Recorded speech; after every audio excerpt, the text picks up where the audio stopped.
এর আগে বুদ্ধবাবুর সরকার, মমতা বন্দ্যোপাধ্যায়ের 15 বছরের সরকারে এরকম কোনোদিনও হয়নি যে মুখ্যমন্ত্রী সপার্ষদ তার ক্যাবিনেটের সদস্যদের নিয়ে বিরোধী দলের কোনো একজন নেতা বা কর্মী যার বাড়িতে এরকম মৃত্যুর ঘটনা ঘটেছে তার বাড়িতে গিয়ে কথা বলছেন। তো এই প্রসঙ্গে বলতে গিয়ে মুখ্যমন্ত্রী ঠিক কী বলতে চেয়েছেন শুনুন সেই বক্তব্য।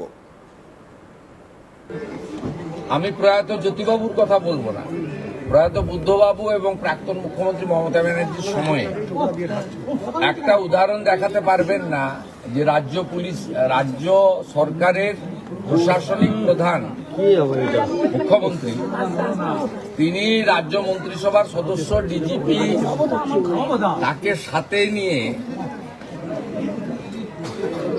রাজনৈতিক ভিন্নমত পোষণ করা লোকের বাড়িতে এসেছেন, তার বক্তব্য শুনে তাকে সরকারের যে কর্তব্য সেটা পালন করার জন্য এই উদাহরণ আপনি পাবেন না, যেটা আমাদের সরকারের সময় আপনারা দেখতে পাচ্ছেন।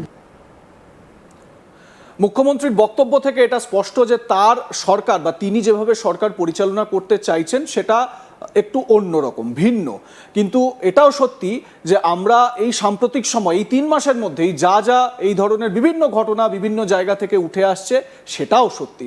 আমি ঠিক এই জায়গা থেকে আমার সহকর্মী সুজয়ের কাছে আসছি। সুজয়, তোমার কাছে আমি এটা জানতে চাই, যেহেতু বিজেপির অন্দরেও একদিকে দলগতভাবে শ্রমিক ভট্টাচার্য দলকে বার্তা দিচ্ছেন, অন্যদিকে মুখ্যমন্ত্রী প্রশাসনিক স্তরে তিনি কি করছেন বা তার প্রশাসন কিভাবে কাজ করছেন সেই বার্তা দিয়ে চলেছেন।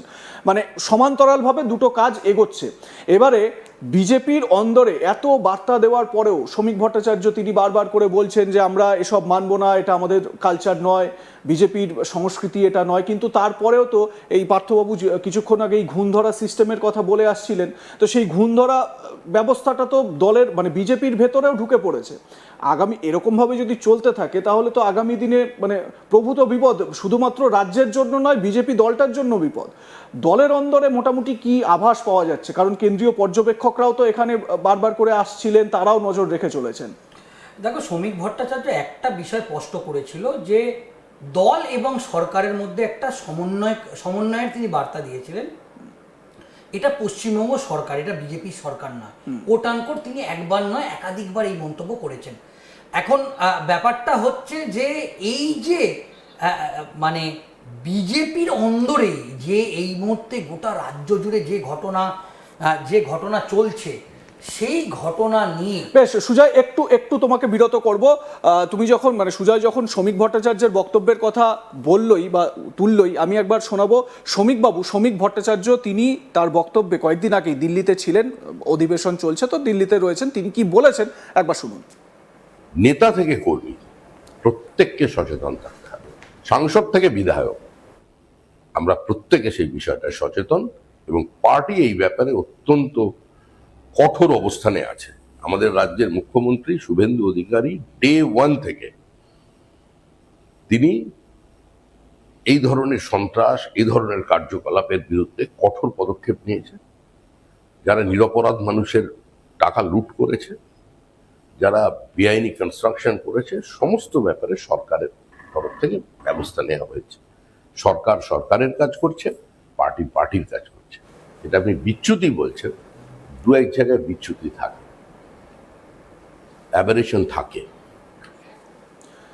শোনালাম শ্রমিকবাবু কি বলছেন, সরকার সরকারের কাজ করছে, পার্টি পার্টির কাজ করছে, দু এক জায়গায় বিচ্যুতি। মানে এই যে বিচ্যুতির মানে ভিডিওগুলো আমরা দেখতে পাচ্ছি বিভিন্ন জায়গায়, এই বিচ্যুতিগুলো যে রয়েছে বা হচ্ছে এ কথাটাও কিন্তু তিনি পক্ষান্তরে স্বীকার করে নিলেন। হ্যাঁ, একেবারে তাই। দেখো, আমরা বিভিন্ন অভিযোগ কিন্তু পাচ্ছি। তো সেক্ষেত্রে এখন দেখার বিষয় যে যখন সরকারের বিরুদ্ধে একটা ক্ষোভ তৈরি হচ্ছে, এটা তো সত্যিই আমরা যে পথে ঘাটে যে আমরা ঘুরছি, আমরা যে দেখছি বা আমরা বিভিন্ন জায়গায় যাচ্ছি, তো আমরা কান পাতলে এই মুহূর্তে একটা 3 মাসের সরকার, কিন্তু সরকারের বিরুদ্ধে বিভিন্ন সমালোচনার সুর কিন্তু আমরা দেখতে পাচ্ছি। দেখো, তোমাকে বলি, এই সরকারের একদম বলা যেতে পারে প্রথম সবথেকে বড় একটা বিষয় যেটা তৎকালীন তৃণমূল সরকারের আমলে হয়েছিল, অত্যন্ত জনপ্রিয়, সেটা হচ্ছে লক্ষ্মীর ভাণ্ডার। যেটা বিজেপি বলেছিল যে তার বদলে তারা অন্নপূর্ণা যোজনা বা অন্নপূর্ণা ভাণ্ডার দেবে।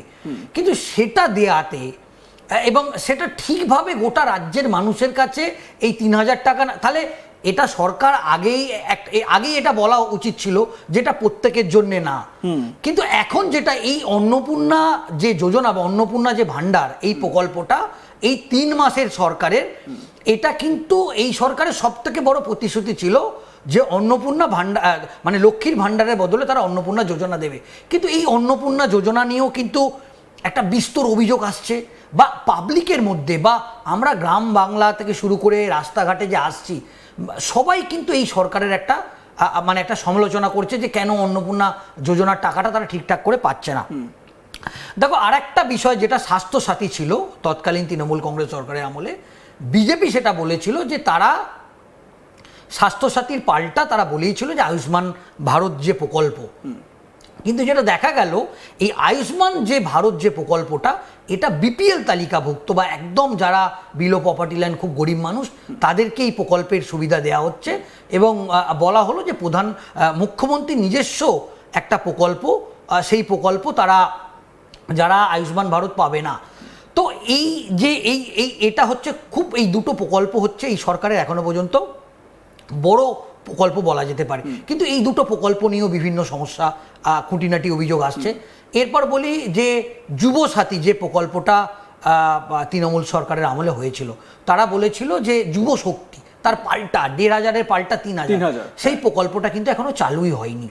এবার আমি তোমাকে বলি যে এই যে তৎকালীন তৃণমূল সরকারের আমলে সব থেকে যদি মানে একটা অভিযোগ ছিল সেটা হচ্ছে শিল্প, মানে সিঙ্গুরে যে কারখানা, মানে সেই কারখানা চলে যাওয়ার পর নতুন করে এ রাজ্যে কিন্তু কোটি কোটি টাকা খরচা করে বিশ্ব বাংলা বাণিজ্য সম্মেলন হয়েছে, কিন্তু সেইভাবে বিনিয়োগ হয়নি।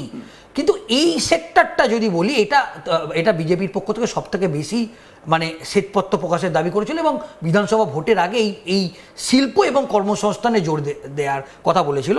কিন্তু এখনো পর্যন্ত তারা যে নতুন শিল্প নীতি বা জমি নীতি এবং যেটা তাপস রায় বলেছে যে ল্যান্ড ব্যাংক বা যা করার কথা ছিল যে পরিকাঠামো, সেটা 15 বছরের সরকারের আমলে হয়নি। হ্যাঁ, যদি আমরা শিল্পের ব্যাপারটা বলি সেক্ষেত্রে বলবো হ্যাঁ এই 3 মাসের মধ্যে এখনো পর্যন্ত ইতিবাচক দিক এখনো পর্যন্ত যেটা বিনিয়োগ হয়েছে, পুরুলিয়া স্টিল প্ল্যান্ট, আমুলের যে দই কারখানা, বা আমরা শিল্পের ব্যাপারটা যদি আমরা ধরে নিই এই সরকার আপাতত 3 মাসে ঠিক করেছে।